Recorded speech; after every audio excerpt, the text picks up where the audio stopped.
ఉండాలి. ఇదే మీరు చేసేది, అంతేనా కదా? గది గది మీ చేతిలో ఉంది, నా చేతిలో ఉంది. నేను అనొద్దునా? మీరు అనాలి, అది మీరు అనాలి. ప్రతి ఒక్కరూ మీరే సర్పంచులు, మీకే అధికారం. ఇది పొద్దున 7 గంటల నుంచి 1 గంట వరకే ఇది ఉంటుంది.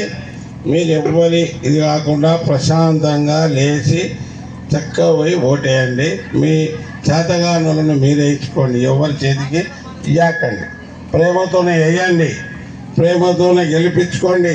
ప్రేమతోనే ఏ రాత్రైనా నా దగ్గరకు వచ్చి తలుపు తట్టవచ్చు, మీ పని గల్లా బట్టి చేయించుకోవచ్చు. నేను అది కూడా చెప్తాను. ఎక్కడ అనుమానించాల్సిన అవసరం లేదు. నేను దొంగలను తిననిస్తలేను కాబట్టి ఈ దొంగలని జతయినాయి. ఈ దొంగలని నన్ను కొట్టాలనో హత్య చేయాలనో ఏదో చేయాలనో చూస్తున్నారు. కాపాడుకోవాల్సిన బాధ్యత మీకే ఉంది. కాబట్టి నా మీద దయ ఉంచి ఈ 4 రోజులు నావేమైనా తప్పులు ఒప్పులు ఉన్నా నన్ను క్షమించాలి. క్షమించి మీరందరూ కూడా నాకు సహకరించాలని కోరుతున్నాను. అందరికీ ధన్యవాదాలు.